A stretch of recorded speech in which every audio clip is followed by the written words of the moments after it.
Buenas tardes, o buenos días, o buenas noches, dependiendo la hora en que nos encuentre la visualización de este video.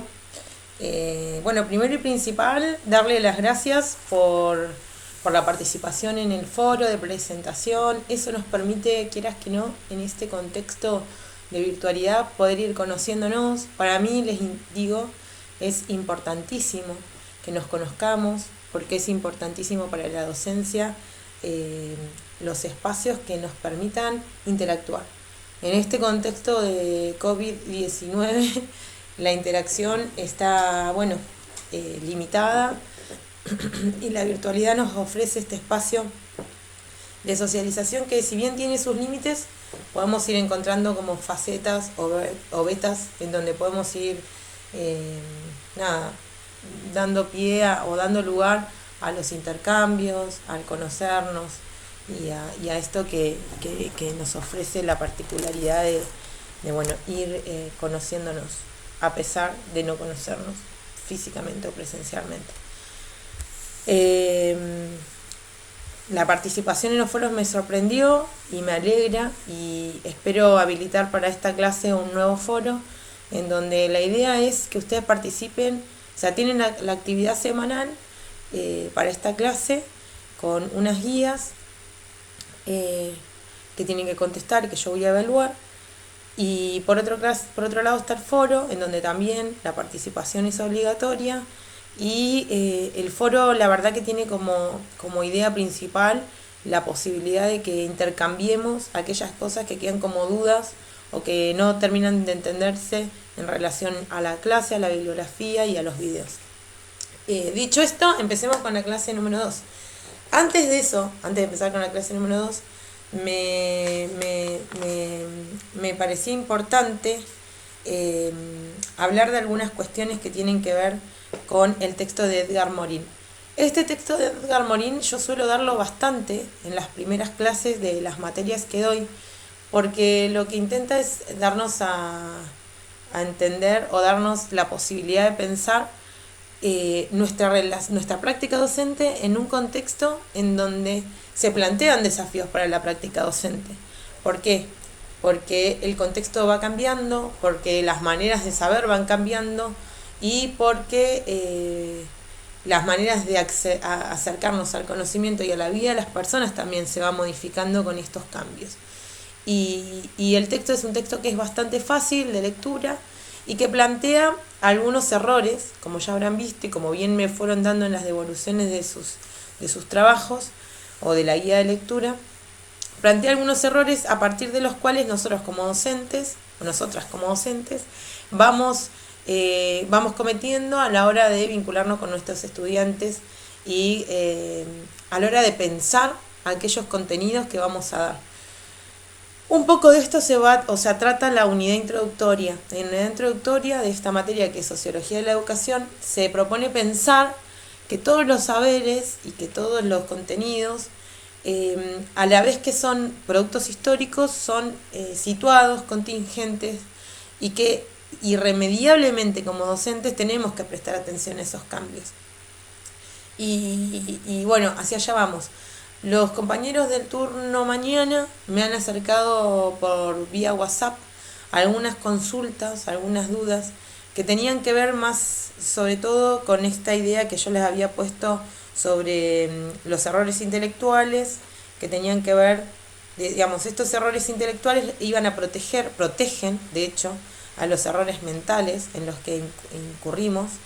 Y en ese punto para mí era importante distinguir entre las teorías, las doctrinas y las ideologías. Y hubo muchas dudas en relación al paso entre doctrina e ideología. Bueno, la teoría sí tiene que ver con determinadas maneras de pensar o determinados paradigmas que aparecen en un determinado tiempo, en un determinado momento, y que dan sentido a la manera en que se van construyendo los saberes, a la manera en que se van construyendo las maneras de pensar. La doctrina es un poco más allá, porque la doctrina la imposibilidad de la doctrina es a la de cuestionar esa teoría. Por ejemplo, teorías son las teorías científicas, ¿sí? Una teoría científica que dice, no sé, que el planeta ya no es plano, sino que el planeta es redondo. ¿sí? Y se hace una teoría que explica por qué el planeta es redondo y no es plano como se creía en la Edad Media.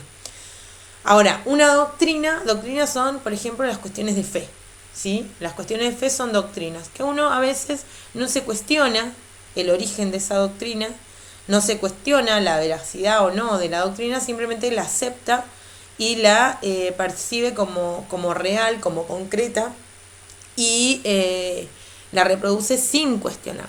Ahora, la ideología es la doctrina exacerbada.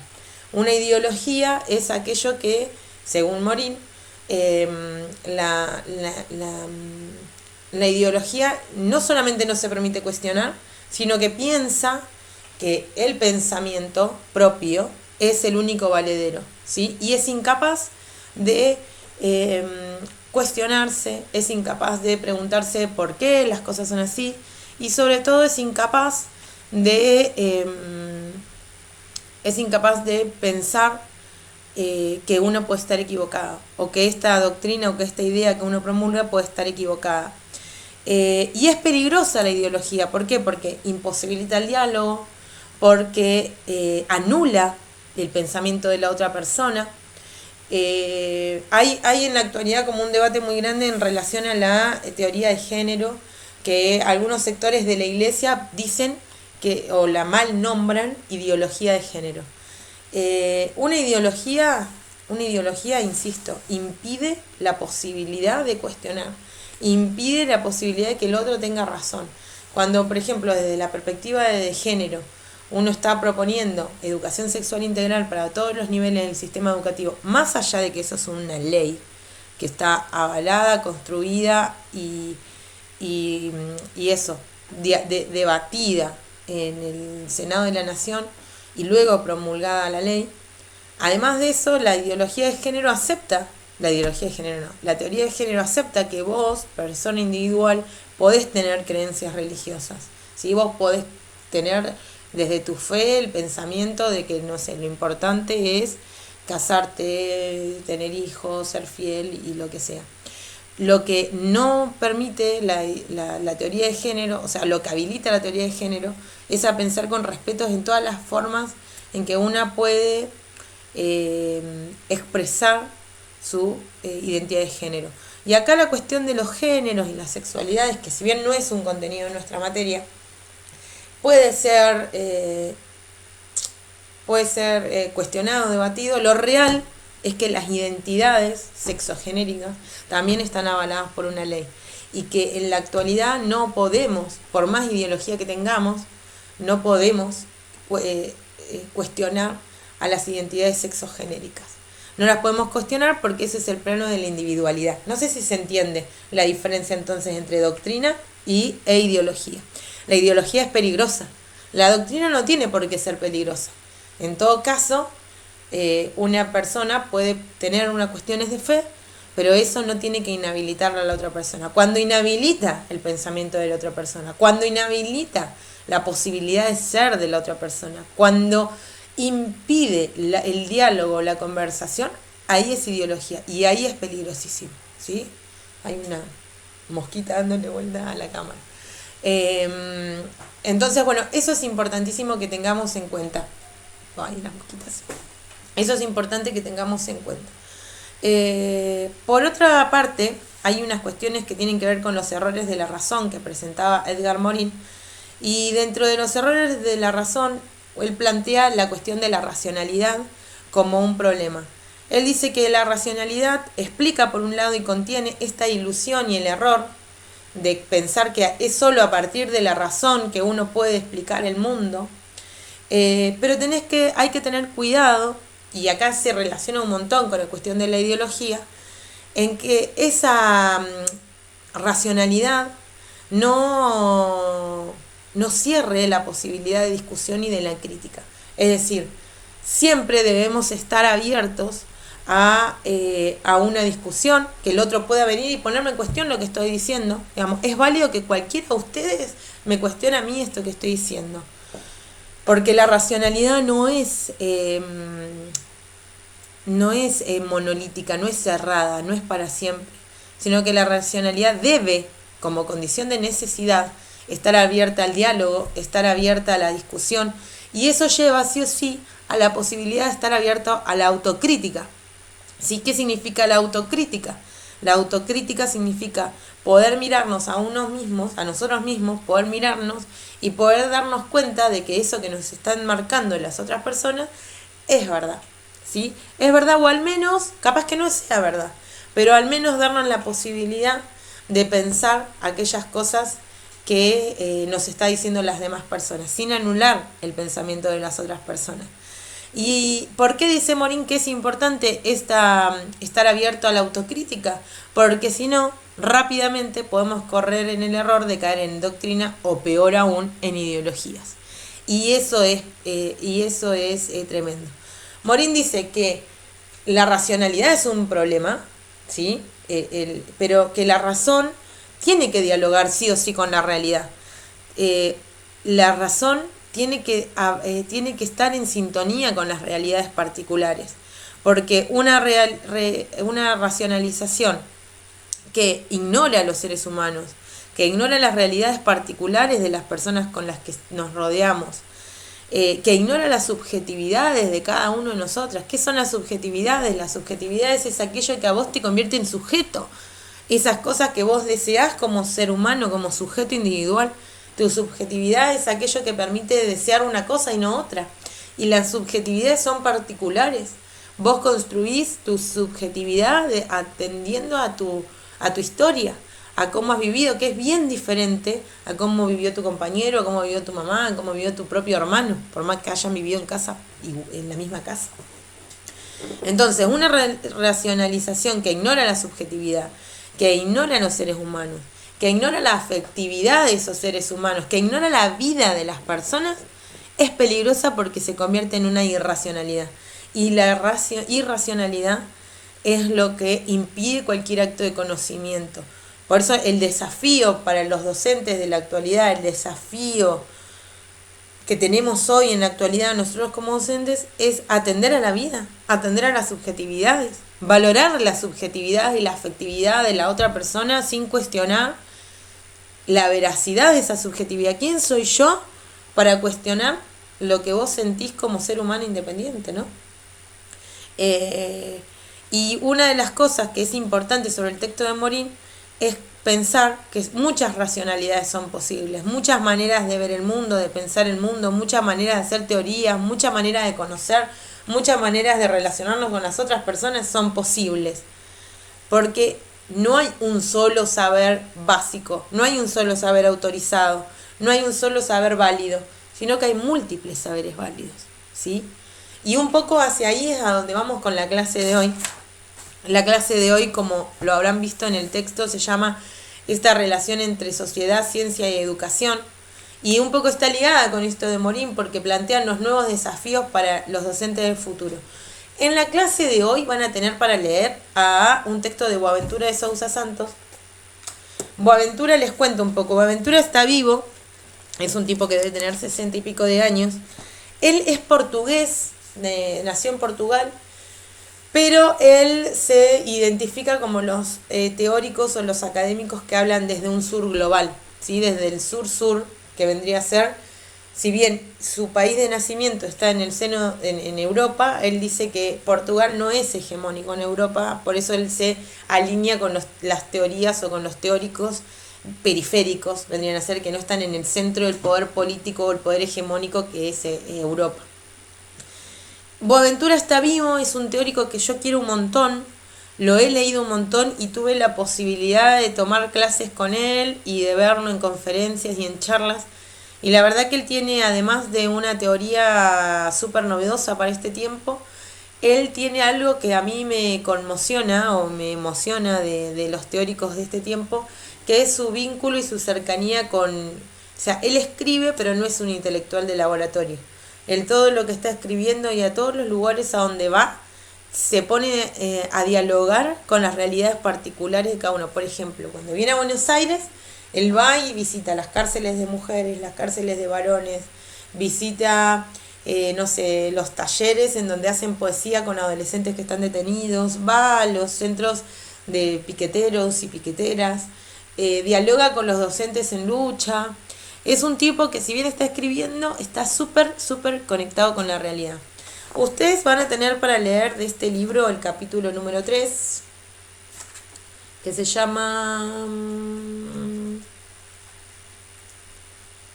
repensar los desafíos de las ciencias sociales hoy. Y antes de que ustedes tomen la clase, en la clase va a estar bien detalladito, a mí me gustaría partir de un par de ideas claves que Boaventura toma en su clase, que Boaventura toma en este capítulo que tienen para leer, que yo retomo para la clase, pero que me parece fundamental que ustedes comprendan la diferencia entre algunas cosas que él va planteando.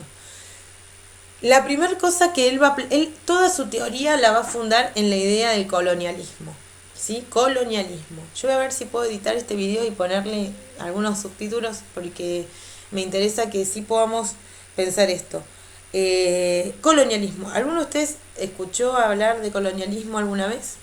Bueno, él da por sentado, porque de hecho también le sumé a la clase de hoy un video que es de vista obligatoria para ustedes. Tómenlo como si fuera bibliografía obligatoria, en donde tienen la posibilidad de verlo a él hablando en primera persona.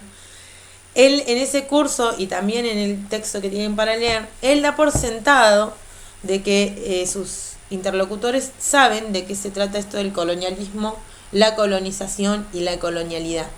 Que si bien parece que fueran las mismas cosas, colonialidad, colonialismo y colonización, son tres categorías distintas que nos permiten ver distintas cosas.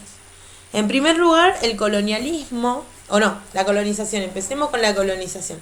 La colonización es un proceso histórico que empieza ya por el siglo XV, siglo XVI, y que responde en la colonización, como bien lo dice, viene de Colón, y que responde a tratar de explicar esta lógica expansionista que tuvo Europa en el siglo XVI, allá por 1500, empieza en 1492 con la llegada a América.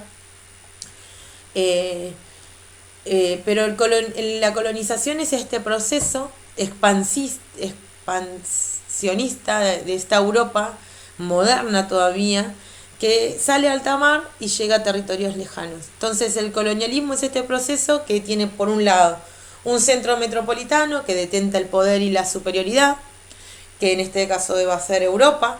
Los países que llevan en primera instancia este expansionismo son, España, Inglaterra. Si bien ya habían salido los límites europeos para esa época, es la primera vez que llegan tan lejos, ¿no? Conocen un nuevo continente, una nueva cultura, gente distinta.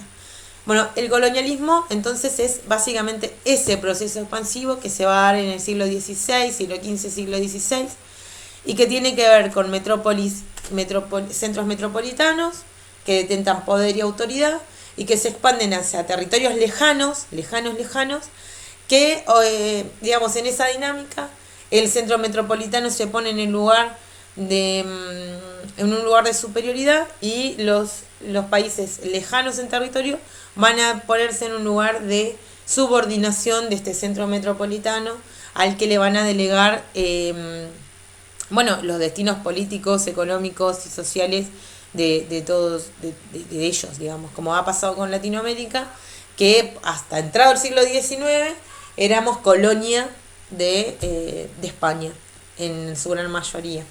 Después también hay colonias francesas y colonias inglesas.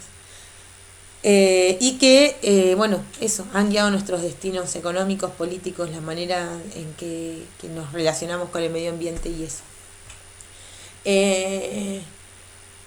Entonces, esa es la colonización. El colonialismo va a ser el proceso que le sigue a la colonización y que dice, la colonización tiene que ver con esta expansión de un centro metropolitano a una tierra distante que se inserta. El colonialismo viene a ser el proceso que le sigue y que tiene que ver con una violencia física sobre esos territorios lejanos. ¿A qué me refiero con violencia física? Al exterminio de las personas y de las culturas que habitaban ese territorio lejano. Yo no sé si ustedes recuerdan de haber estudiado en el colegio, las campañas, por ejemplo la campaña del desierto, en esta zona de Latinoamérica, o las campañas del Gran Chaco, que son procesos históricos en donde estos centros metropolitanos intentan ir ganando territorio y para eso tienen que asesinar a los pueblos nativos, ¿sí? Es una violencia física muy, muy, muy fuerte, habla de exterminio, es así como se han exterminado cuerpos, pero también se han exterminado lenguas, se han exterminado culturas completas. Esa es la colonización, es la violencia física sobre estos cuerpos que habitaban en territorios lejanos, ¿sí? Bueno, hay un montón para hablar de esto, pero también los invito a que puedan poner en Google la diferencia entre colonialismo, colonialidad y colonización, y ahí pueden ir ampliando más. Tal vez pueda agregar algún link en la página, algún link en el campus virtual para que ustedes puedan ir viendo esta distinción. Y por último, que es lo que me interesa a mí y que es parte de los contenidos de esta materia, es la colonialidad. ¿Qué es la colonialidad? Una vez que la metrópoli llegó a un territorio lejano, se le impuso a ese territorio lejano una manera de hacer política, una manera de hacer economía y una manera de vivir. Eso se hace a partir de la colonización, del colonialismo, de una violencia física sobre los cuerpos. Entonces tenemos la colonización, la ubicamos entre los siglos XVI y XVII. La colonización. El colonialismo lo podemos ubicar en el siglo XVIII, siglo XIX. Pero ¿qué pasa? A partir del siglo XIX, un montón de colonias nos hemos emancipado. Ahí tenemos el 25 de mayo, el 9 de julio. Somos libres, rompemos las cadenas de dominación con España y zaraza. Pero a partir de esa época, en el siglo XIX, se va a dar un proceso que es la colonialidad. ¿Qué tiene que ver? Con el exterminio de los saberes, ¿sí? De los saberes que son considerados válidos para estas culturas. Entonces, a partir del siglo XIX se va a dar en Europa un proceso que se conoce como, bueno, empieza un poquito antes, pero que es este proceso en donde todas las ciencias sociales y humanas van definiendo su objeto de estudio, van definiendo su ámbito de aplicación, van definiendo el método que tiene cada ciencia. Esto lo copian un poco de las ciencias naturales, pero las ciencias naturales tienen un objeto de estudio claro, que es, bueno, los fenómenos que pasan en el ámbito natural. Para eso tienen un método de estudio. ¿Cuál es el método de estudio? El método de estudio es el deductivo, ¿cómo que se llama? El método deductivo, me falta la otra palabra, inductivo-deductivo. Es decir, yo tengo una hipótesis, no sé, si mezclo lavandina con detergente con agua y soplo, se hace una burbuja. Hago un experimento en el laboratorio, uso mi método deductivo, que el deductivo es la hipótesis y el inductivo es llevar adelante el experimento a partir del cual esa deducción pasa a ser una afirmación. Entonces voy al laboratorio, mezclo lavandina, detergente con agua, soplo y sale una burbuja. Eso lo tiene claro las ciencias naturales desde el principio. Para las ciencias naturales es claro hacer eso. Sin embargo, para las ciencias sociales, en esta idea de querer tener el estatus científico que tienen las ciencias naturales, intentan buscar un método propio. Se copian de las ciencias naturales y ahí empieza lo que se conoce como el empirismo para las ciencias sociales. Bueno, pero eso es muy largo y la verdad que no es contenido de la materia. De todas maneras, si les interesa buscar, pueden ir haciéndolo, o capaz que en la historia de la epistemología, historia y epistemología de la educación física, es un contenido que seguramente van a ir desarrollando. Para avanzar con lo que nos interesa a nosotros, Boaventura de Sousa Santos dice que todos los contenidos que nosotros tenemos en la actualidad, las maneras de hacer ciencia que tenemos en la actualidad, la manera de enseñar y de aprender que llevamos adelante en la actualidad, todos esos contenidos, dice, nacen en la Europa del siglo XIX. Nacen en esta Europa, en estos países, ni siquiera en toda Europa, dice Boaventura, nacen en un grupito de países que van a ser Francia, Inglaterra, Alemania, España e Italia. Nacen en esos 5 países una manera de pensar la sociedad, una manera de pensar las ciencias sociales, y que establece determinadas maneras de conocer y de saber. Estas maneras de saber y de conocer la realidad social, este muchacho Boaventura, él la llama, él dice en primer lugar que nos plantea un problema a nosotros los que somos y habitamos en el sur global. Es decir, cuando dice sur global, dice si el planeta es un globo, el norte va a ser un norte hegemónico, donde está Europa, Estados Unidos, China, y el sur, América Latina, Asia y Oceanía, van a ocupar un lugar de periferia. ¿Qué pasa?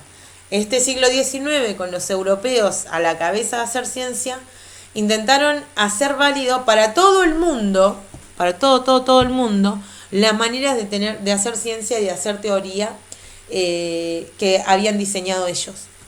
Ahora, dice Boaventura, el gran problema para el sur global, para los países que ocupamos, América Latina, África y Oceanía, es que esos conceptos no tienen nada que ver con nuestras realidades. Nosotros no somos Europa y no estamos en el siglo XIX. De hecho, cuando dice lo que está en crisis es, por un lado, las ciencias sociales, pero también están en crisis las instituciones. Están en crisis las maneras de gobernar. A ver cómo es que dice que está en crisis las formas de gobierno. ¿Por qué? Porque nuestra forma de gobierno, que es la democracia, que es la forma de gobierno actual, nace en el siglo... Bueno, esto lo vamos a ver más adelante. Por ahí no quiero abombarlos con ideas, porque aparte son temas que me encantan y que podría estar todo el día hablando. Pasa que este video se nos va a tardar un año en subir en YouTube. Pero esta democracia moderna que tenemos en la actualidad nace en Europa en el siglo XVIII. Y nace en Europa con una realidad que es la realidad europea. Entonces, para nosotros, los que habitamos en el sur global, no tiene nada que ver. No tiene nada que ver, o sea, es bien distinta y nos las han querido implantar como a todos los saberes y todos los conocimientos como si fueran plantas. De hecho, Sarmiento, que es el padre del aula, plantea en 1800, dice que lo que hay que hacer con los saberes y con la escuela, miren el padre del aula lo que dice, es trasplantarlo como si fuera una planta. Hay que traer extranjeros, dice, hay que traer de Estados Unidos, él plantea el modelo. Entonces dice, hay que agarrar, sacar estadounidenses, maestras estadounidenses, cortarlas e insertarlas en Argentina. ¿Sí? Esta es la manera, anulando y aniquilando los saberes previos, la manera de hacer teoría, la manera de hacer ciencia que han tenido las comunidades y las culturas latinoamericanas precolombinas, o ni siquiera precolombinas, después de Colón también. Entonces dice, lo primero que tenemos, digamos, el primer gran error que hay es que hay una inadecuación de los conceptos. ¿Qué significa una inadecuación de los conceptos? Es que lo que para Europa es cuerpo, para nosotros no... Digamos, hay que esforzar mucho para entrar en esa categoría de cuerpo. O para lo que Europa es democracia, y hay que esforzar bastante en las maneras de hacer democracia en los pueblos de América Latina para que funcione, ¿sí? Y eso hace que en la actualidad atravesemos una gran crisis, una crisis de valores, una crisis de los conceptos, porque claro, nuestras realidades son otras, ¿sí? Las maneras que tenemos de conocer son otras. Y lo que ha pasado, y es un poco lo que plantea Morín cuando habla de esta diferencia entre ideología, doctrina y zaraza, es justamente que no le estamos prestando atención a las otras racionalidades que hay dando vuelta, a las otras maneras de ver el mundo que han sido válidas para nuestras culturas y que han sido aniquiladas. Dice Boaventura que las ciencias sociales son monoculturas y plantea 5 monoculturas, que un poco esa es la tarea que van a tener para esta semana. Plantear estas 5 monoculturas, que son, la primera es que hay un solo conocimiento que es válido, que es el conocimiento científico. Es decir, aquellos conocimientos que no pasan por la zarandeada de los científicos no son válidos. Por ejemplo, a ver, ahora que estamos nosotros en plena pandemia del COVID-19.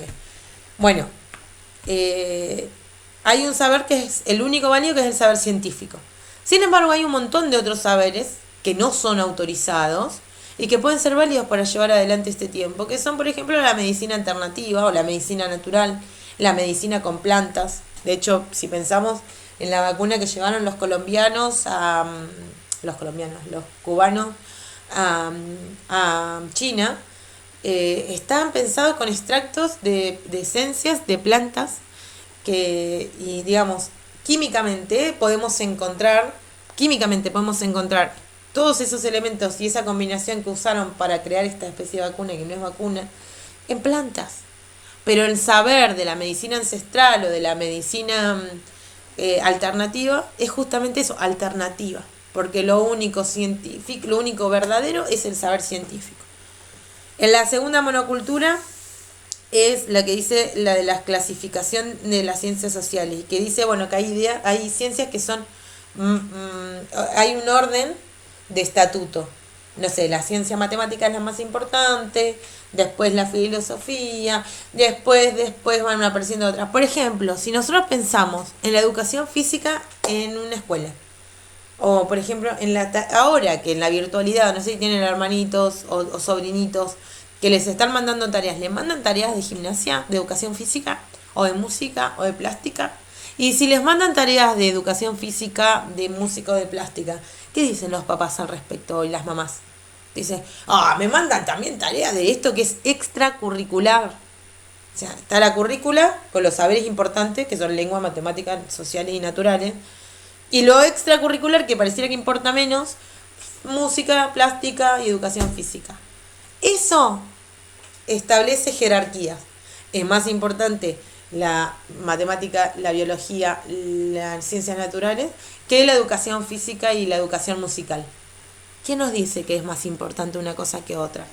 ¿Quién nos dice que la educación física y los saberes que ustedes como futuros docentes y futuras docentes de educación física van a impartir en una clase son menos importantes que los saberes matemáticos? ¿Quién nos dice? Justamente las monoculturas del saber. Nos los dicen los europeos que han pensado esta manera y esta clasificación. Esta monocultura lo que tiene un peligro grosso es que instaura, digamos, una idea de inferioridad. Justamente, por ejemplo, para este caso que les doy, la educación física es inferior al estatus de las otras ciencias. La tercera monocultura es la monocultura del tiempo lineal, y que esto lo vamos a ir viendo a medida que vayamos avanzando con las clases. A mí me parece re importante pensar esto, porque para mí es un gran aporte de Boaventura para el pensamiento que él le llama nuevas epistemes. Ahora, cuando termine esto, les voy a explicar también qué es epistemología, porque sé que es una palabra difícil y que no sé si todos estamos sabiendo de qué hablamos cuando hablamos de epistemología. Pero la tercera monocultura es la de la monocultura del tiempo lineal.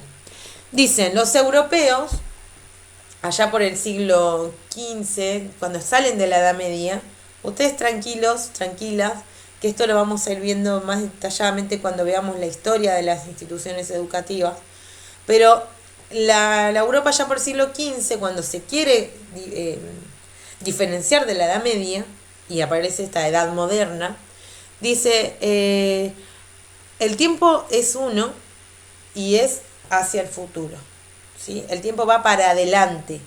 Fíjense que eso todavía lo pensamos. Todavía pensamos que el tiempo va para adelante, para adelante, para adelante. Entonces tenemos una idea de un pasado que está atrás, que es un pasado lejano, lejano, al que no tenemos acceso de ninguna manera. Un presente que es un flash, un presente que es un pack. Es más, hay una frase que está muy de moda, que es como tipo, el presente es esto que está pasando y cuando ya pasa, ya es pasado. Entonces el presente parece que fuera un gas en una canasta, ¿no? Parece que fuera algo que nada, que es un momento de un momento para otro y listo. Y que ya pasa, el presente parece que se nos escurre de la mano todo el tiempo.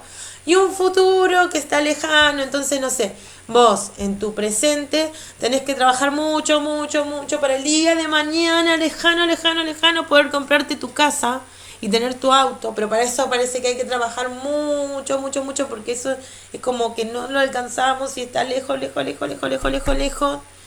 Entonces, esta idea de tiempo lineal habla pasado, presente, futuro, y ubica el futuro en un estadio lejísimo, inaccesible.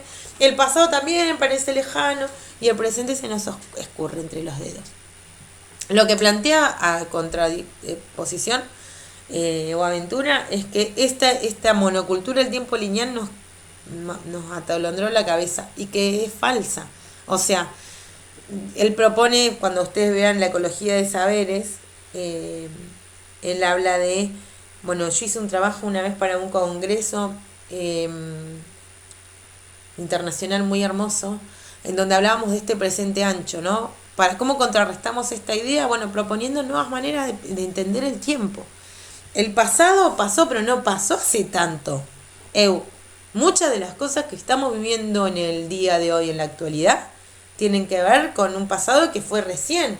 Y hay un montón de cosas de ese pasado que fue recién que lo estamos viviendo hoy. Por ejemplo, la cuestión que pasa con los pueblos o las comunidades mapuches tehuelches en nuestra provincia.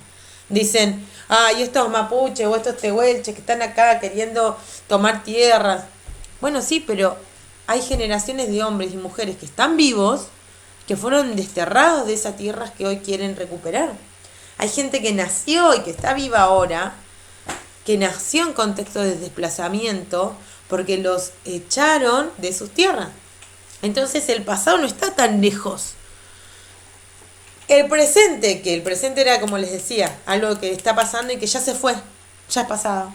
El presente, sin embargo, no es un presente finito. El presente es un presente ancho, que está lleno de posibilidades. Es más, invierte, él dice, el futuro, que era el que estaba lejos y que estaba lleno de posibilidades, en realidad lo lleno de posibilidades es nuestro presente. Lo gordo, lo condensado, lo lleno, es el presente que vivimos ahora y es el que nos da las potencialidades para vivir un futuro que está siendo, puede ser ya.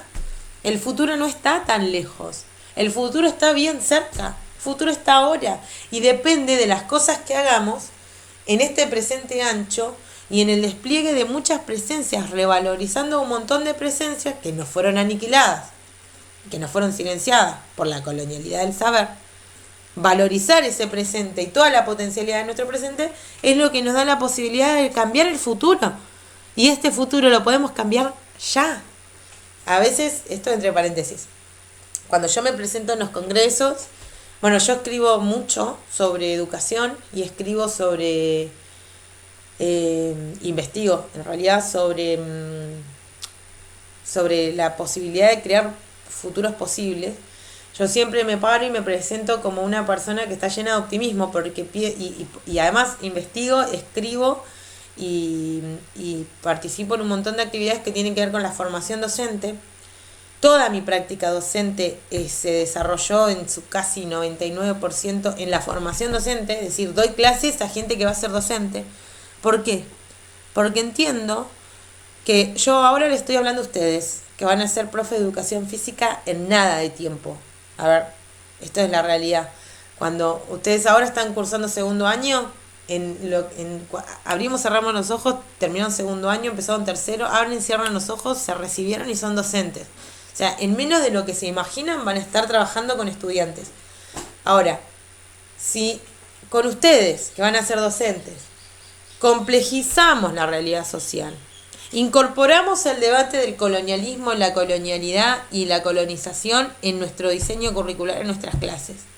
Incorporamos esta idea o problematizamos este estatus en donde a los países latinoamericanos nos han colocado en lugares de inferioridad en la ciencia. Si yo hablo con ustedes esto, ustedes lo entienden, se hacen carne de esto, tenemos la posibilidad de que en 3 años ustedes estén pensando de otra manera con sus estudiantes.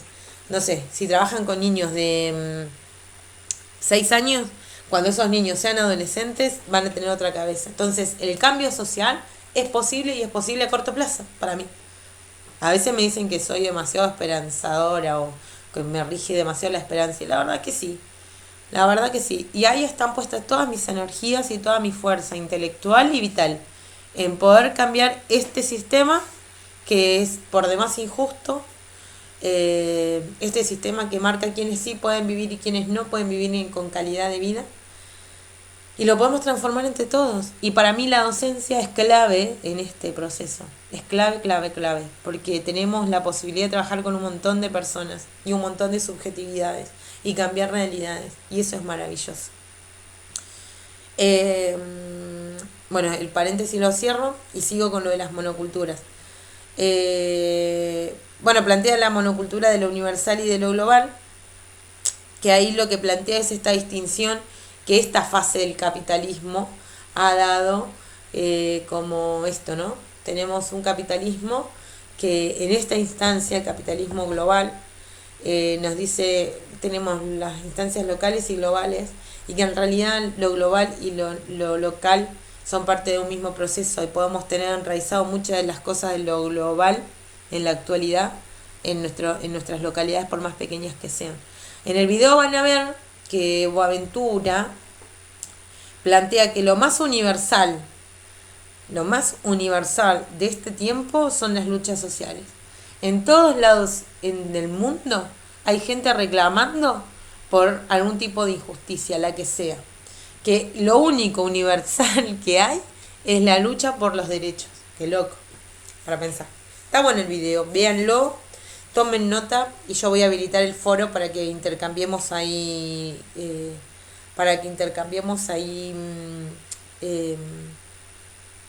consultas, dudas y pensamientos.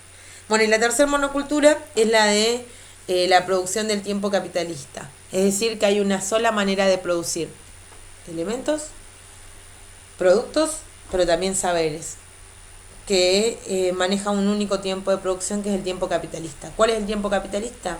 Producir más en menor tiempo y con menor dinero. ¿Sí? Aquello que se produce en menor tiempo, con mayor dinero y a gran escala es capitalista. ¿Sí? Y esta es una monocultura que él plantea y que él la reinvierte cuando él habla de la ecología de los saberes, y eso ustedes quisiera que lo retomen. Antes de pasar, bueno, ya voy 42 minutos, pero antes de terminar con esto y con la idea de la clase, es que quería que hablemos de la epistemología. ¿Qué es epistemología? Viene de episteme, que viene de conocimiento. Entonces, cada vez que hablemos de epistemología, estamos hablando de maneras de producir conocimiento. Una epistemología es la manera en que se produce un conocimiento que se considera válido o autorizado en algún momento de la historia. Lo que plantea el autor, lo que plantea Morín y lo que planteo yo, es que todo lo que nosotros consideramos como válido en la actualidad nos lo impone, digamos, el pensamiento europeo, que además es un pensamiento desfasado porque es propio del siglo XIX y estamos en el siglo XXI, imagínense. Y ahora sí, como algunos tips para pensar la clase. Lo primero que me interesa que ustedes piensen o que tengan en cuenta es esta necesidad que plantea Boaventura de repensar conceptos, de repensar categorías, de repensar maneras de obrar y de ser. ¿Por qué?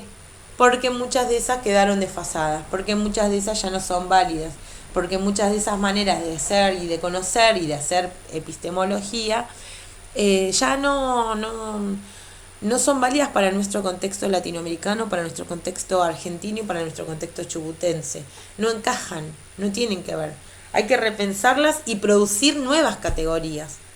Esa manera esa perspectiva de pensar nuevas maneras de ser, de pensar, de dar clase, es el desafío que tenemos como docentes en la actualidad. Es nuestro gran desafío para los docentes que vivimos en la actualidad. Dice, otra cosa que me interesa que tengan en cuenta para esta clase y que tiene que ver con la relación entre ciencia, educación y sociedad, es que todos los conocimientos, digamos, ninguno de los conocimientos que tenemos nosotros que dar o que están en el currículum, ninguno fueron hechos una vez y para siempre. Todos los conocimientos responden a un tiempo y a un espacio determinado. Todos los conocimientos que nosotros aprendemos y damos como docentes responden a digamos, son un producto histórico, son un producto social. Digamos, para que hoy en la carrera de educación física esté la materia sociología de la educación, tuvo que haber un movimiento social que diga que era importante que para los profesores de educación física tengan categorías de análisis de la sociología para poder dar mejor sus clases. Entonces, todo conocimiento es un producto social, es un producto histórico, que responde a un tiempo y a un espacio determinado, que responde a los intereses de una clase particular que fue hegemónica además en ese tiempo y en ese espacio determinado. Nosotros tenemos que pensar que este tiempo del capitalismo, y más ahora con el COVID-19, nosotros en este tiempo, en esta manera en este tiempo histórico, que yo ahí les pongo en la clase, es un momento de transición. ¿Por qué? Porque el capitalismo tal cual lo conocemos se va a morir, se está muriendo, pero no termina de morirse. ¿Sí? Hay países, sobre todo los países hegemónicos más fuertes, por ejemplo Estados Unidos, que se está resistiendo un montón y que prioriza más el capital y la economía que los seres humanos. Eso es el capitalismo y eso se está muriendo por suerte. Pero lo nuevo, lo que viene después del capitalismo, todavía no nació, todavía no apareció, todavía no lo sabemos, no lo identificamos con claridad, no sabemos qué es. Entonces nosotras, los y las docentes, vamos a ser agentes claves en este momento histórico. Vamos a tener un rol protagónico porque vamos a ser justamente agentes claves de la transformación social. Y la escuela va a ser un escenario clave. La escuela, que ya lo vamos a ver también en clase, lo vamos a ver en estas clases virtuales, calculo. La escuela siempre respondió o siempre tuvo como interés salvaguardar el status quo, mantener las cosas como estaban, que el hegemónico siga siendo hegemónico y el que no es hegemónico siga siendo inferior y subordinado. La escuela ha reproducido el orden de la sociedad. Entonces la escuela y los docentes vamos a ser un factor clave en esta transición, vamos a tener un rol protagónico y ese va a ser nuestro desafío.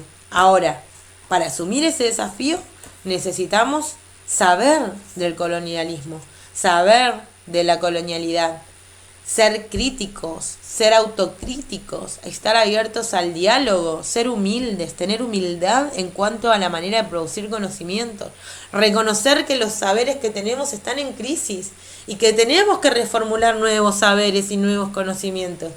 Pero ese es un desafío, no lo sabemos nadie, lo estamos aprendiendo todos en este momento. Lo que sí sabemos es que necesitamos una nueva manera, nuevos modos de producir conocimientos, nuevos modos de hacer escuela, nuevas maneras de entender a la sociedad, de entender al ciudadano, de entender la ciudadanía, de entender a la educación física, nuevas maneras que sean alternativas de alternativas, ¿sí? Algo totalmente nuevo. Hay un autor que a mí me gusta un montón y que es mi autor de cabecera, llamado Homi Bhabha, no lo van a tener para leer porque realmente es bastante complejo leer, el lingüista, y él dice, entre eso nuevo, entre eso viejo que no termina de morir y esto nuevo que no termina de nacer, se crea un espacio intersticio, ¿sí? Un espacio que él lo llama el tercer lugar o la terceridad. Ese lugar de terceridad, ese lugar intersticio entre lo nuevo y lo viejo, es un momento de producción única, es un momento de pura posibilidad. ¿De qué? De que algo nuevo, ni lo uno ni lo otro, sea posible de aparecer. Algo completamente nuevo que nos dé nuevas posibilidades y que nos llene de potencialidades para este presente y para nuestra práctica docente que tan desgastada está. Bueno, voy a cortar el video porque llevan 50 minutos. Espero sus comentarios en el foro. Todas las dudas que tengan las vamos a hacer a partir de ahí, así que no dejen de escribir, aunque sean una pavada, que ustedes piensen que es una pavada, no importa. Es la manera además que yo tengo para evaluarlos y evaluarlas, y es la manera que el campus virtual también ofrece posibilidades de que ustedes sean evaluados y tengan una nota de aprobación y de acreditación en este tiempo. Así que participen, no dejen de participar. Pongan sus dudas, pongan sus preguntas. Yo voy a estar del otro lado de la pantalla con las limitaciones que también la cuarentena me presenta. pero la idea es que podamos hacer bien llevadero este tiempo para todas y todos. Como siempre, un gusto y los estoy leyendo. Nos vemos en la próxima clase.